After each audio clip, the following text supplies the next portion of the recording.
1.78. That's the amount of water Coca-Cola uses for every liter of beverage it produces. So in a business that generated $47 billion in revenue last year, that ratio isn't just a footnote. Apart from the secret recipe we've all been talking about for over 100 years, it seems, water is the company's most essential input. And it's becoming more constrained, more regulated, and more expensive. Behind the iconic red label is a reminder that even the world's most powerful consumer brands are ultimately water businesses, dependent on a resource they can only manage, not control.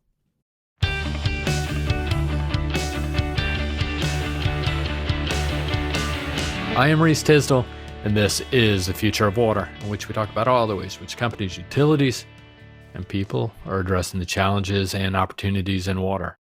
This is episode 132. You know what that means. There are 131 other episodes you can give a listen to. And like all the others, I have a good feeling this is going to be a great one. Today, I'm joined by my Bluefield Research colleague, Pat Byrne. Pat has just published what I think is super interesting research and analysis on, of all things, biosolid management in the U.S. wastewater sector. Yeah, the question is what happens to all the wastewater byproduct that comes out of the process. It's one thing that people probably don't want to think about. Well, we're going to give you an idea what happens to it because I think it's interesting. It goes to landfills, it's incinerated, and in some places, it's converted to fertilizer. Who knew? Well, wastewater utility operators know because it costs a lot of money to manage it, and it's not going to get easier with things like PFAS and tightening landfill capacity on the horizon. So in this episode, Pat and I are going to try to unpack what are the challenges and opportunities shaping biosolid management across the country. What's the size of the market in dollar terms? Which regions and geographies are more exposed to rising costs and constraints?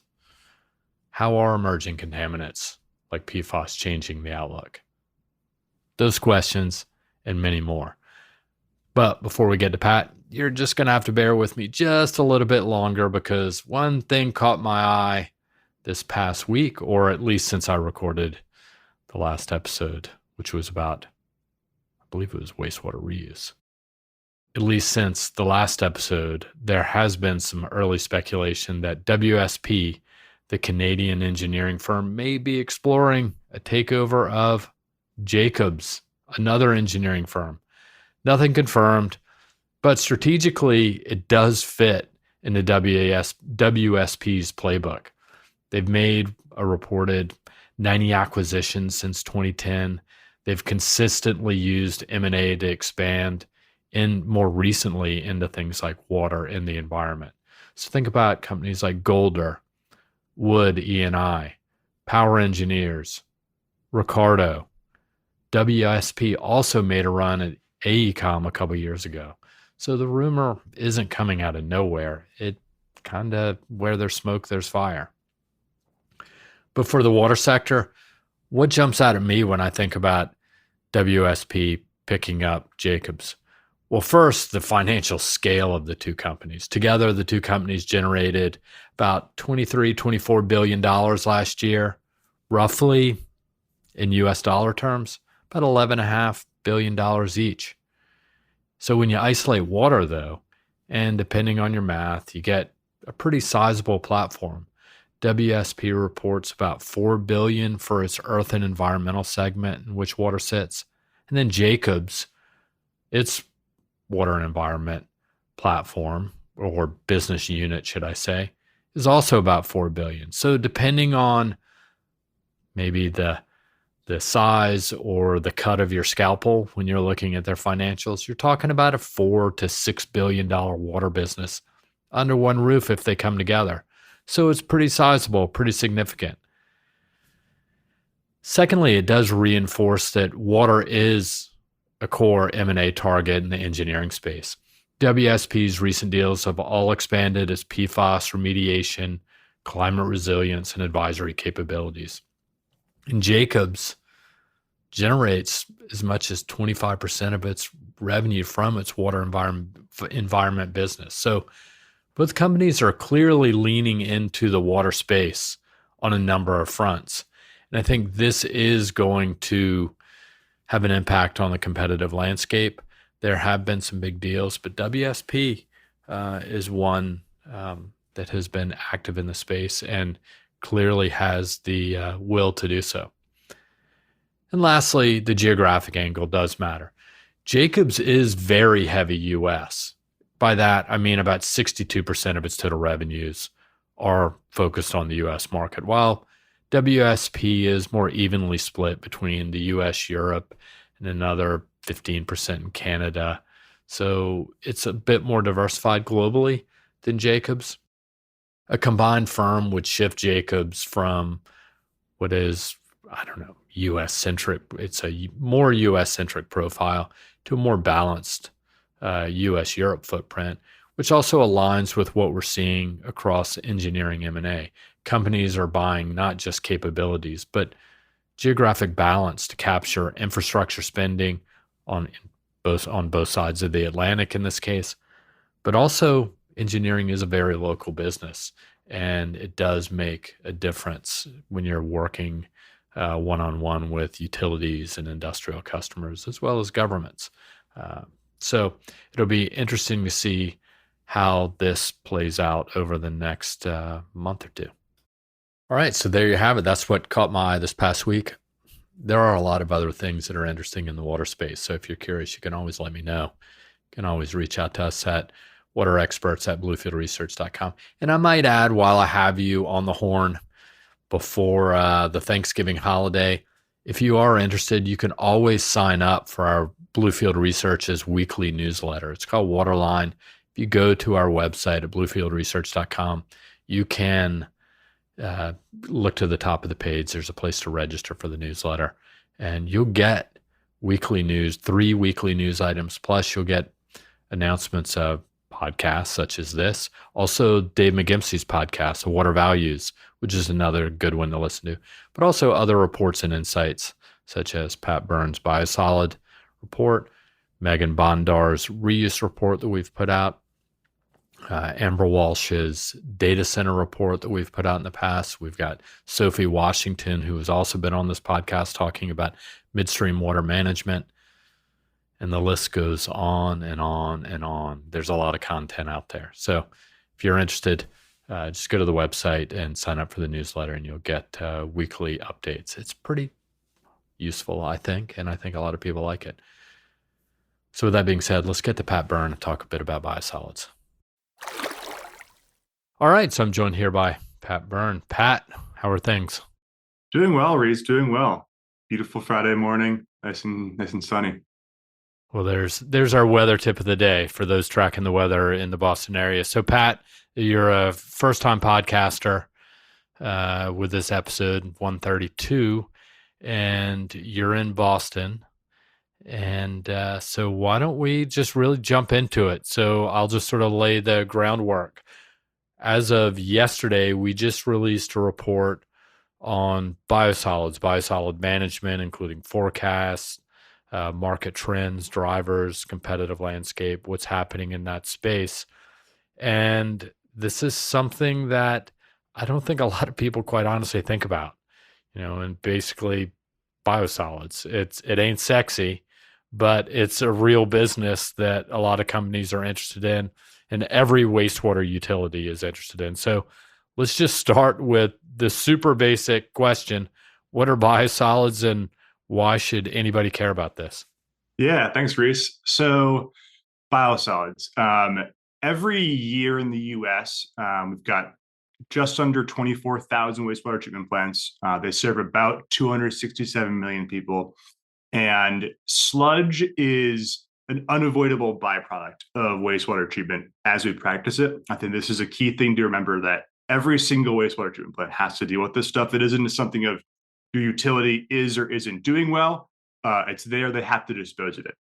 What happens is there's conditioning, it kills some pathogens, reduce odors, remove a lot of excess water. After some combination of these steps, the industry refers to this as biosolids. So you have this byproduct of wastewater treatment, and you have to dispose of it. And there are a few different ways that this typically happens. So landfilling, incineration, and land application, what the industry likes to term beneficial use. So reusing the nutrients in it are the main ways where this happens. So, I mean, we're really talking organics and water, right? That's really Pretty much, yeah. The stuff when it really first comes out of the wastewater treatment plant, it's mostly water, like 3% solid. The goal, with the utility is to get that up maybe more to like 8, 12%, maybe higher around 20% makes it easier to dispose of. okay. Well, all right. So let's talk about the disposal. So now that everybody knows that they are producing this organic waste, I guess it's probably not a secret. But then where does it go? Everybody just thinks they flush the toilet or it just disappears into the ether. But you mentioned landfilling, incineration, land application. So let's just walk through these. Let's talk a little bit about landfilling. What's that process? What's the role of landfilling in biosolid management? Yeah, so landfilling is a pretty basic one. Oftentimes, this goes into biosolids will go to municipal solid waste landfills. They might go to like a dedicated wet waste landfill, but it's probably more of the municipal solid waste landfill. And again, it's pretty simple. It's very final. You can kind of put it there and forget it, and it's really that destination of last resort. When you don't have other options as a wastewater utility, you probably are going to end up putting your biosolids into a landfill. It's not super cheap, and there are definitely methane emissions associated with it, so not ideal for utilities. And also, the capacity isn't always locally available. So, for a utility, like I said, these are mostly water. They're expensive to haul. We'll kind of get back to that part. So you might have to go further for disposing in a landfill if you don't have local capacity. The other option is incineration here, or one of the other options. And also, it's relatively expensive. You kind of need to have an incinerator already. It's tough to build these nowadays, but it is fairly final. The ash leftover is easier to dispose of than biosolids. But again, you kind of need to have an incinerator already. And these are mostly concentrated in the Northeast, which is where the incineration mostly happens. Yeah, and I suspect, I mean, you're talking about they're tough to build. I think air quality permits are a big part of that. I suspect they're expensive to run, and the ones we have are aging, so they're not a lot of them. And like you said, Northeast, which kind of makes sense, densely populated, not a lot of landfill space or capacity, and maybe we can get into that in a little bit. But those are two of the three things that you mentioned. But then those are disposal options. But what about beneficial use, right? This is going to get everybody excited because everybody likes the idea of, reusing, recycling, taking advantage of what is essentially a byproduct in this case. So let's talk a little bit about that. What are the pathways or what are the beneficial uses that are utilized? Yeah, so the main one is land application. This is, the data around how biosolids are managed in the US isn't great, but near as we can tell, about half of biosolids are applied to lands. And one thing I love to point out is that this is a practice that far, far predates even modern wastewater treatment. Like we've been putting human biological waste on farm fields as fertilizer for about as long as we've been doing agriculture. And again, it's cheap because it's very simple. You take the biosolids, you get some water out, kill some pathogens, and then put them onto the fields. And it's also like a really easily communicated set of sustainability benefits. I think everybody can kind of like grasp, like, yeah, we would like to reuse these nutrients, give them to local farmers, they get cheap fertilizer, and the utility saves some money. It's kind of a win-win. It is important to remember, though, that on the scale of the agricultural industry as a whole, this is a pretty small practice. Based on standard application rates, less than 1% of US farm fields are getting biosolids. So utilities end up relying a lot more on farmers than farmers are relying on them. But at the same time, it is still a pretty good deal for farmers. For the farmers that are getting biosolids, it can be a pretty significant source of savings because you may need to buy very little fertilizer. And speaking of fertilizer, another kind of way that biosolids are managed in the US is through what's termed Class A EQ production. So Class A EQ is the EPA's highest grade for quality of biosolids. No pathogens, uh, heavy metal, low content of heavy metals. Very few restrictions because of all this, and so they can be sold directly to consumers. And also, they have more flexibility with what can be done with them. In some cases, the revenue can actually offset a portion of disposal costs for utilities, or maybe just unlock some cheaper revenue options.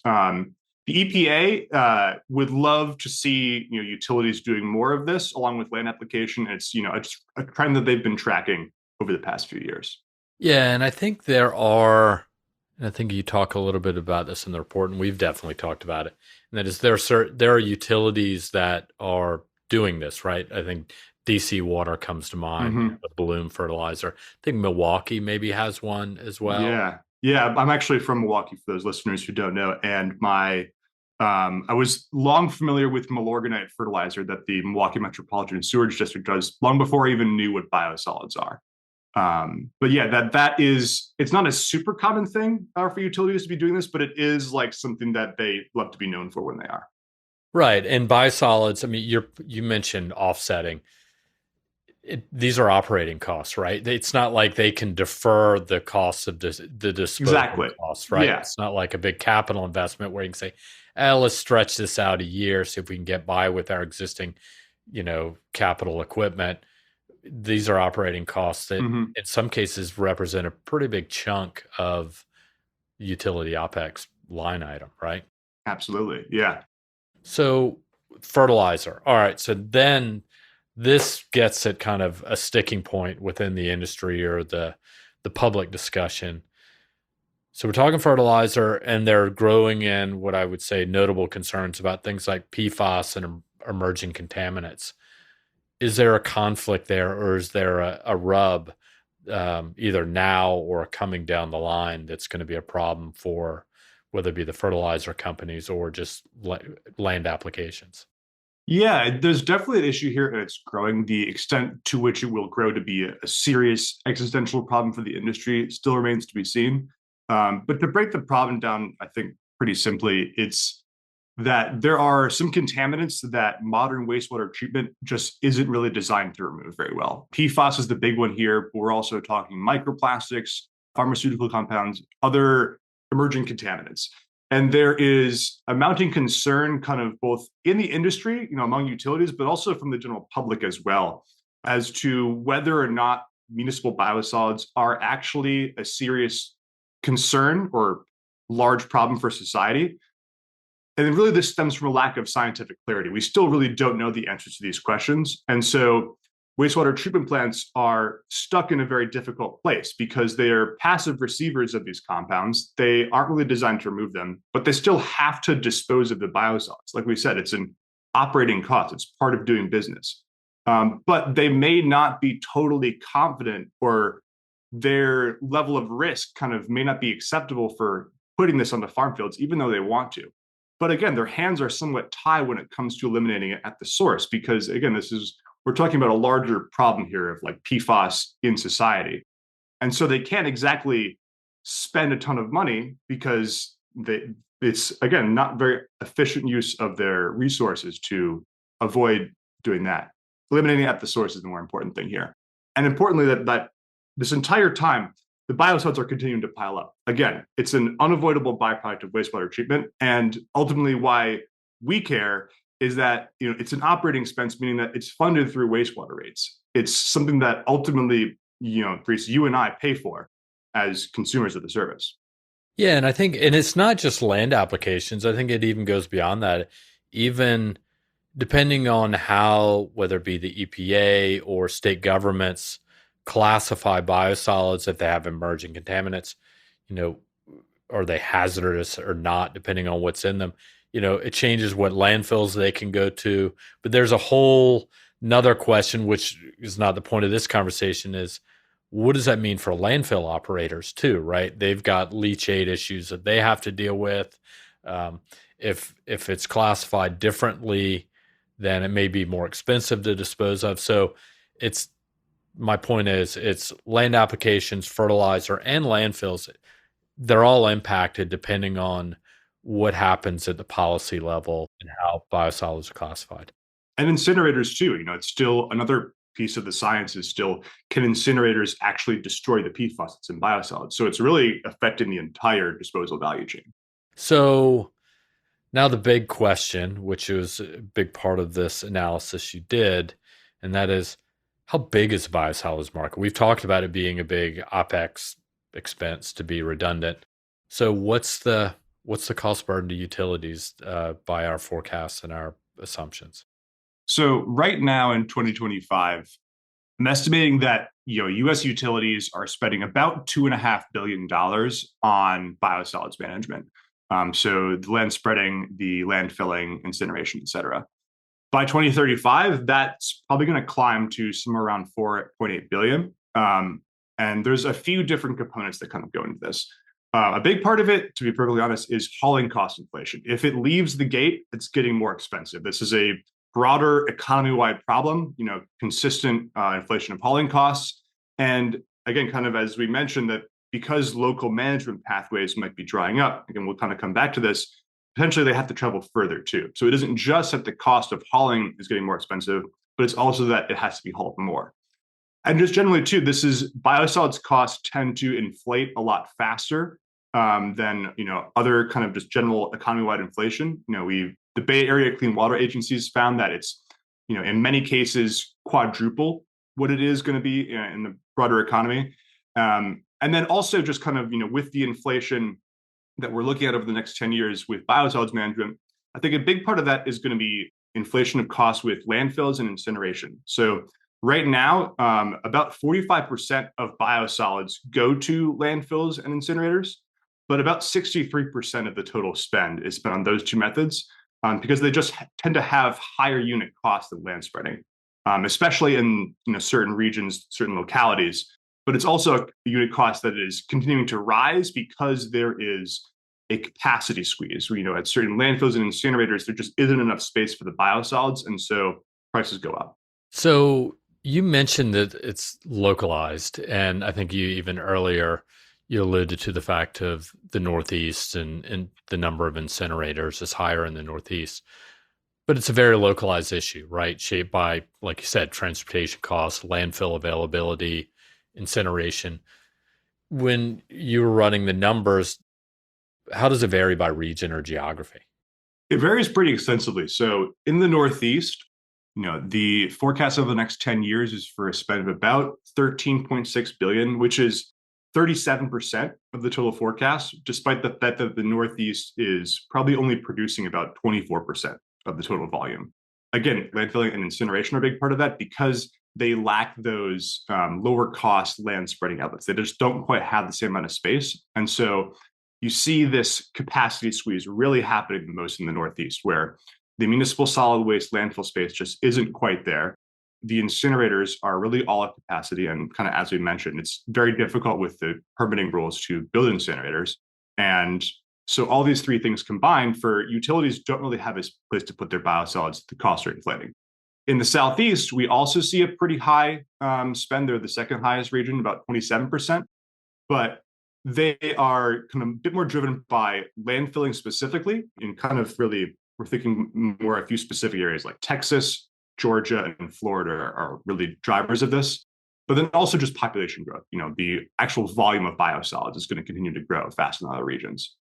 And conversely, in the Midwest and the West, because they're more reliant on land spreading, they have much lower unit costs, or just on average. However, they do still tend to have higher local costs. Like for example, in the Bay Area, you see significantly higher median costs than you might see in other parts of the rural West.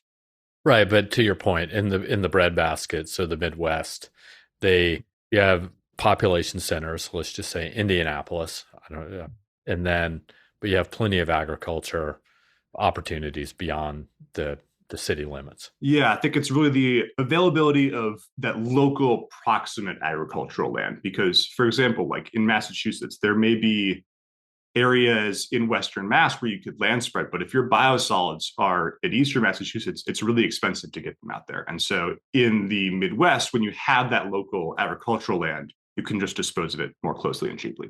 Right. And just, I mean, just costs are just higher in the Northeast and maybe even the Bay Area than, lots big other parts of the country. So, all right. So we mentioned PFAS, but let's just talk and maybe, wrap up in the sense of what's changing the outlook as you look at those numbers. When we were running the forecasts, what were you thinking about as far as what was moving the needle up or down as far as cost, market size, et cetera?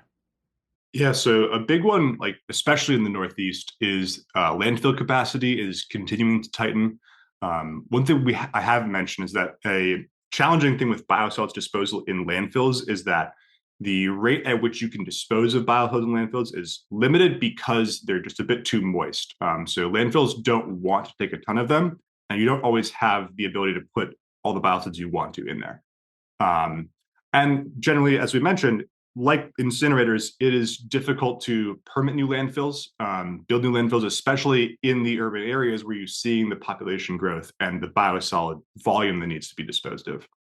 And again, similarly with incinerators, back in 2016, when the EPA passed the new Clean Air Act performance standards, I would say it's again difficulty to tell, but only 56 facilities are remaining after the EPA passed these new standards. And the facilities that are still remaining are, many of them are kind of getting to the end of their service life where they're going to need to, they had some air emissions capacity upgrades installed previously, but now they may actually need to kind of do more of a whole system renewal. And they, one, are going to be very expensive, but two, they're going to face community pressure maybe to close. These incinerator facilities are kind of notorious for, they definitely have some externalities, I guess you could say, when they're used as these kind of like regional disposal facilities. You have the truck traffic, noise, odors that creates community pushback against these facilities, even in situations where there may actually be a third party that's operating the incinerator and maintaining it, and the community may still decide that they're not interested in having it around. And then the third is really community pushback against land application, kind of what we talked about with the PFAS, that those kind of undercurrents starting to come to a head. Even without the formal bans, there's, the cat's out of the bag now. You're kind of starting to see some pushback against this. But also just the trucks rolling through town too, right? That's a whole nother piece. We see that in the management of produced water in, let's say, the Marcellus Shale region in Pennsylvania, West Virginia, Ohio, just trucks rolling through town. It's tough on the roads. I mean, there are bridges in Boston that can't be built or rebuilt because communities have said, no, we don't want the construction trucks rolling through town. So the voice of the public is louder than ever. So, all right, let's talk. You mentioned land application bans. And this is something that if you're reading the news about things like PFAS, one thing you see is, what about the fertilizer or what about the land applications? And there are a couple states that have the pendulum has swung pretty far to one end, and I'll let you talk about it. But how is PFAS disrupting land applications? Yeah, so I think with the land application bans, Maine is really the elephant in the room here. Several years ago, there were some municipal biosolids that were spread on some organic farm fields that were industrially impacted by pulp and paper manufacturing that ended up seriously elevating the PFAS content of the soil, animals. Like it was showing up in the milk of dairy cows. And obviously, there's a really strong reaction, in Maine that's really big on organic farming. And so they set screening levels for their biosolids that ended up being pretty low at 5 parts per billion. And just for context, the other states that do screening levels now, they go about as low as 20. And when pretty much all the biosolids in the state didn't hit that very low screening level, their response was then just to ban the land application of biosolids entirely, which has now been recognized as maybe not the most sustainable practice for a few different reasons. One, landfill space, as well as methane emissions from landfills, the expense of having to truck your biosolids all the way to Canada in some situations. I don't think that Canadians are going to take our biosolids much longer. Exactly. Maybe not going to be very popular with that. But at the same time, it's a very difficult sell if you're a politician. Be like, okay, I'm going to re-legalize spreading, toxic biosolids on farm fields. And when you have this kind of ongoing scientific uncertainty as to whether or not biosolids, municipal biosolids specifically, are actually, and again, a broader societal issue, then you have again, that real rock and a hard place for those utilities. And again, that there's a recognition that, this is not exactly a long-term sustainable practice, but at the same time, you have New York and Vermont that, propose land application bans, as well as Oklahoma and Mississippi this year. And Maryland has stopped issuing new land application permits. So even though there isn't like a clear scientific certainty, the public is kind of already aware and is maybe not, super enthusiastic about this practice anymore.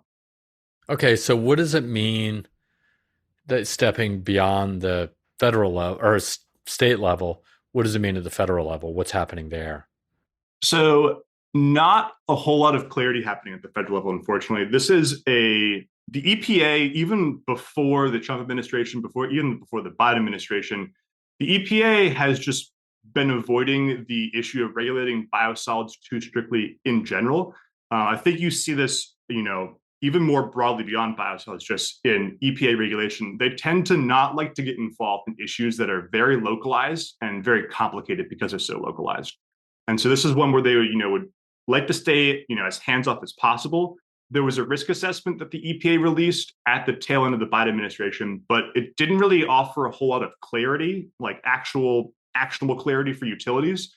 And so it's not very likely, but also not impossible that we get, substantive EPA regulations around, PFAS and biosolids over the next year or two. Again, it's unlikely, but the current EPA continues to surprise a little bit when it comes to PFAS.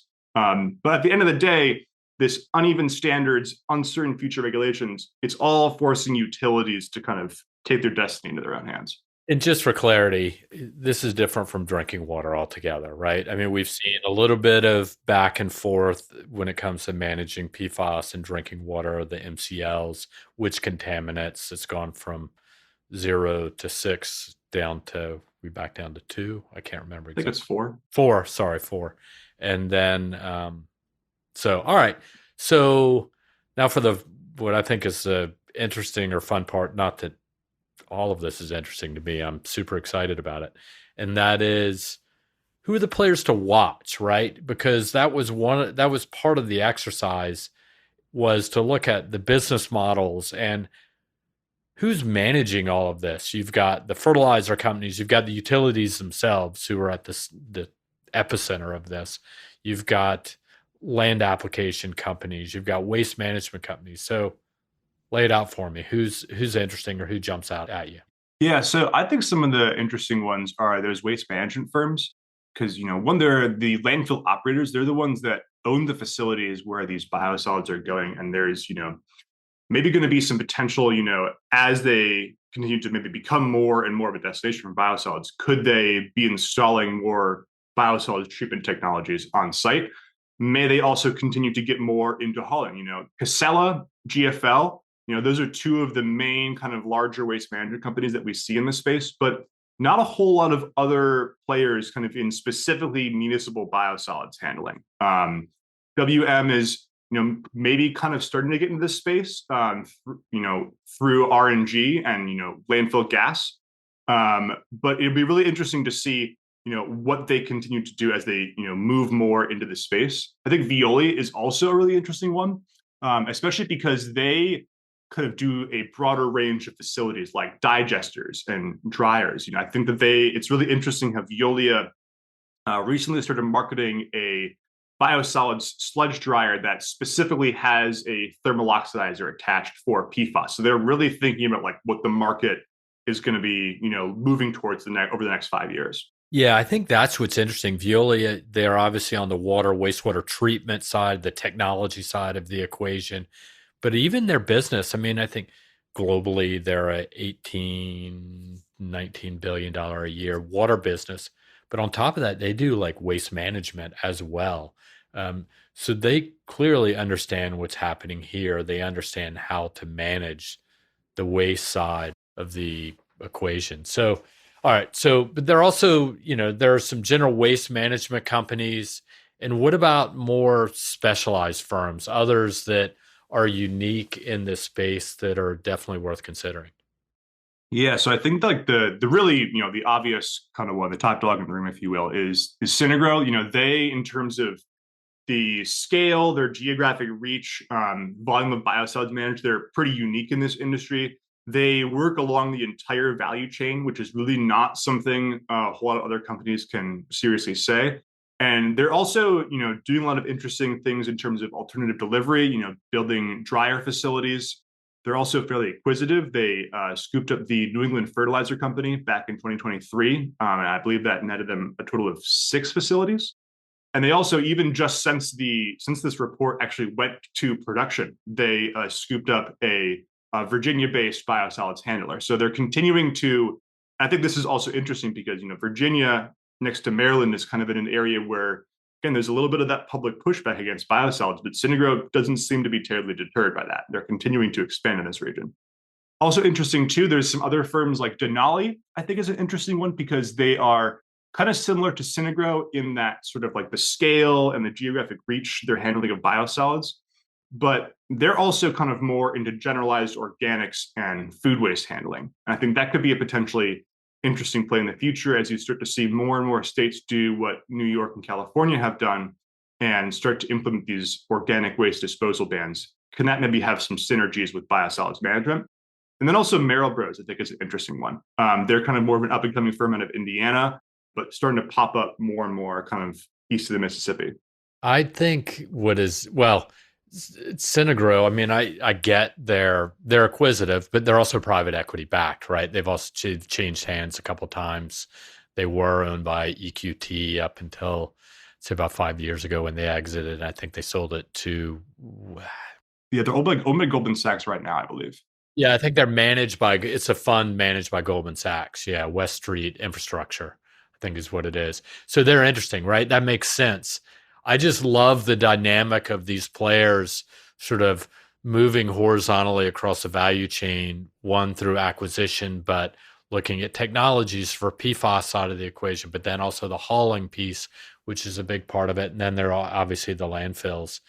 But it's back to a lot of things like this, as we've already talked about, it's pretty localized. Certainly, a lot of this crap, I guess, I don't know if that's a pun or not. It is what it is. But, and apologies for my French, but it's pretty localized, right? So there must be just contractors moving this stuff around as well, right? Yeah, like there is definitely a pretty significant portion of biosolids that get moved by these, like I term them like regional haulers, the companies that are operating in a single state, maybe even like a single metro area, and maybe like a single utility is a big chunk of the biosolids that they handle. I think those ones are interesting because they're definitely poised for expansion as utilities are reliant more and more on putting biosolids somewhere else to a further destination, but also like candidates for acquisition, like these are the types of companies that Denali and Synagro are scooping up as they are expanding into new markets to kind of get that localized infrastructure and those relationships that they have. All right. So it's expensive. There are some smart people addressing it, whether they be publicly traded, private equity backed, et cetera. So let's talk about the opportunities, right? Because it's costly. So what are ways to either reduce cost, reduce risk, comply with the regulations? So what are some of those opportunities and maybe who's doing some of this? Yeah, so definitely, I think like the biggest opportunity that's emerging is utilities are increasingly looking at drying and dewatering their biosolids. So there's last kind of 2 steps of pre-treatment where you're getting your biosolids from like 3 to 5% solid material up to like 12 to 20%. And again, removing that water is cutting down on hauling costs. And so utilities are investing in, I mean, really a wide variety of equipment with a pretty diverse range of different companies. There are some that are like really specialized. So for example, let's just take thermal dryers, for example. You can Palmline is a really big one. They are making a lot of different sludge drying equipment. Harslev also too. smaller companies. Harsleb pretty much just does dryers, or Uzelac rather is another actually better example. Uzelac is just doing rotary drum dryers, and that's it. However, you also have companies like Mitsubishi Heavy Industries and Veolia that are also making these dryers. So a really wide range of scales and levels of specialization. Same thing with centrifuges, Alfa Laval, GEA, companies that you might associate more with just generalized industrial process equipment that are also playing in this space.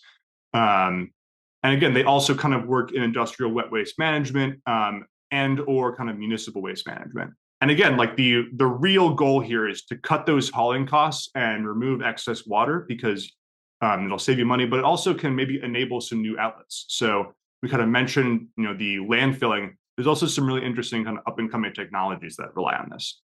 So, all right. So, in a nutshell, we're talking centrifuges, belt filter presses, Mm-hmm. rotary presses, thermal dryers. You mentioned those are some of the, and some of these companies do both. Some do different.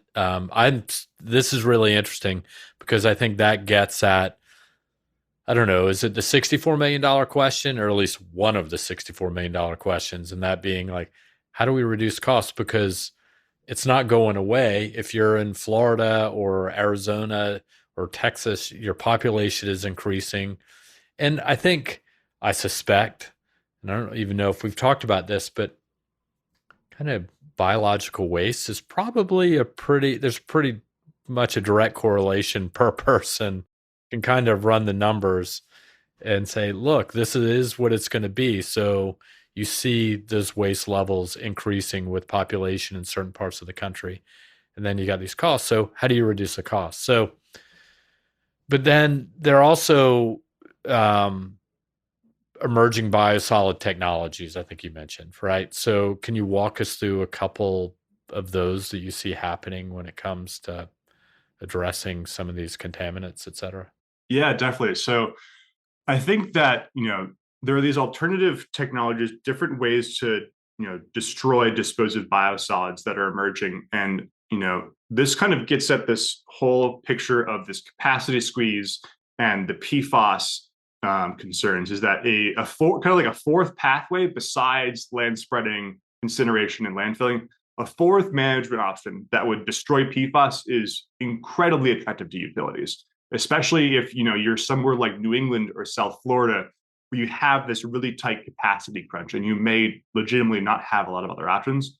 And so you have a lot of companies that are kind of chasing this. So pyrolysis and gasification are kind of two of the big ones. So incineration adjacent technologies, we'll call them, where they need really dry inputs to function, but they have a pretty clean emissions profile compared to an incinerator. Similarly, supercritical water oxidation, basically where you take your wet waste and you pressurize it and heat it, where basically all of the organic material turns inorganic, and basically you feed in biosolids and you get out filterable brine, which to utilities is awesome. They love that concept. The problem is that, with both the pyrolysis gasification as well as the water oxidation, really high capex and opex. They're expensive to build, expensive to operate, but also we still haven't quite got them to work on a commercial scale yet, which is challenging. But at the same time, this promise is so attractive to utilities that you're continuing to see these companies expand, get new contracts, even though they have struggled to demonstrate commercial viability yet. It sounds pretty expensive. I'm not going to lie. So what are the options for utilities? So I think one thing that's going to be interesting to watch in the future is definitely, especially as alternative delivery for just utility construction in general becomes more and more of a common practice. I think you'll see them especially become used more for these biosolids facilities, these really technically complicated facilities. They're going to be really capitally expensive. They also are going to have high operating costs. These design, build, operate, maintain, design, build, own, operate, maintain. We're going to start seeing, I think, more of that. There's even already a public-private partnership with Listec in the Bay Area, which, for those who aren't familiar, not a very common thing in the US, despite kind of being common in some other countries. And so these complicated facilities that utilities may not be interested in operating themselves, They don't want to really build it, but they will pay for access. And they want to make sure it's built correctly and function properly. So they're willing to kind of collaborate with these firms that have more technical expertise to deliver these complicated facilities. That's super interesting. All right. And then what about, I mean, is this based on cost? Does it mean that is the Northeast the hottest market in the country? Or, I mean, what about geographic expansion for companies? What do you think when you look at that? I mean, I think it's going to be, probably in the Northeast, but I think it's more going to be, the utilities are going to be expanding into those kind of more specific urban areas, like, it may be the Northeast, but they're also maybe going to be looking at the Metro Atlanta area or in South Florida or possibly even like the Denver area. And so it'd be interesting to see, Synagro, Denali, did they continue to acquire more local players? Merrill Bros, I think, is interesting because they're also expanding, but a bit more organically. They don't have a whole lot of acquisitions under their belt.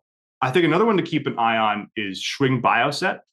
So Schwing makes equipment for moving the biosolids around, like their piston pumps. And Metawater recently acquired them just as they had acquired a company that does biosolids handling, and also a few years back had acquired a company that does fertilizer production, like nutrient extraction from biosolids. So it'll be really interesting to see kind of what they do next now that they have that Metawater backing. And also, I'm interested to see too what some of these waste management companies continue to do. Obviously, WM, I think, is one to really watch. How they continue to build out landfill capacity. Will they get more into hauling? And also some of them like, Republic Services, Waste Connections, Clean Harbors, like they don't really do a whole lot of municipal biosolids management, but I think Clean Harbors is like an interesting example because they're definitely doing PFAS management. So will we see them kind of get more and more into this space? I think also too, like it'll be interesting, as these companies like the Synagro, the Denali, they continue to kind of align with this trend. I think it was interesting when I was reading Canby, they're a producer of equipment. They were talking in their annual report about how there is still a larger societal preference for the kind of like circular economic principles and sustainability. Even though there isn't always alignment in regulations in government, there's still maybe a larger societal desire for this and an ultimate utility preference to reuse these biosolids. And so I think it'll be interesting to see how companies like Synagro and Denali, or even these waste management companies, continue to unlock this for utilities. Because again, they want to do stuff that they would rather not put it in a landfill or send it to an incinerator if they have to. They'd like to reuse it. Be interesting to see how these companies continue to help them do that. Right. And particularly if they can offset some of their operating costs, or lower them for one. But also, as you talked about market size, if you're looking at 2+ billion growing to 4+ billion over the next 10 years, it's doubling essentially, right? And so that is going to continue to squeeze utilities, wastewater utilities that are like infrastructure as a whole. They're dealing with aging infrastructure. You mentioned they're dealing with, tightening landfill capacity or just increased tipping fees to dispose of biosolids. They've got rising labor rate. I mean, they've got all the pressures that basically everybody else does, right? But it ain't sexy, right? Politicians, it's going to be tough to get them out there to stand in front of a anaerobic digester and say, hey, everybody, look at this. I'm cleaning up your waste and I'm going to send these biosolids that come out of this to this or that. Fertilizer is an interesting marketing play, though, from a brand management. I mean, you talked about it in Milwaukee, like you knew what it was, but then you didn't know exactly what it was. And, having looked at this in more detail more recently, it's interesting to see how that plays out. So, look, I really like this. I was excited when we talked about this from the beginning. I think your explanations of this are great. I think the report is awesome. And, so with that, thanks for jumping on. And I don't know if there's, give you one last moment to add anything else we missed or things to think about. No, thank you for having me on. I think it's been a really, really interesting market to just learn more about. And yeah, really excited to continue to learn, continue to connect with people in the industry who know more than I do. Yeah, like I was telling you, I mean, this is just the starting point. I think there are a couple different pathways that we can and will take going forward, particularly as we get towards 2026, as we look to next year. Looking at the company landscape, where are those opportunities? What technologies are being rolled out because of things like PFAS. But also, we've talked sort of behind the scenes. There's some back and forth about what's happening with these incinerators, who owns them. There's some cities and towns that really want nothing to do with them, it sounds like. And yeah. So, well, Pat, thanks a million for jumping on. This is great. And whoever thought, I can't say that even 10 years ago, let alone maybe 1 year ago, I'd be so excited about biosolids. But I love this stuff. It's interesting. So thanks for jumping on. And all right, we'll talk soon. Thank you. Okay. All right. So thanks to Pat for jumping on. I'm not going to lie, and I'll say it again. I think this stuff is super interesting. Who would have thought? So before we sign off, I want to recognize the team that makes these conversations possible. Mike Gaylor, Ryan Sullivan, Kelly Talbot, Steph Aldak. Without them, you'd just be listening to me. Or maybe not at all, honestly. If you're in Boston, Barcelona, New York, Chicago, San Francisco, Paris, reach out. We'd love to connect in person. We are there all the time. We like to meet people in person. If you have ideas for topics you want to tackle, send us a note at waterexperts@bluefieldresearch.com.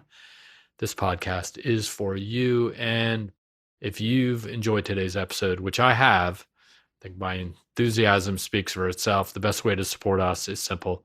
Share it with a friend, or also just click on that 5th star and give us a rating.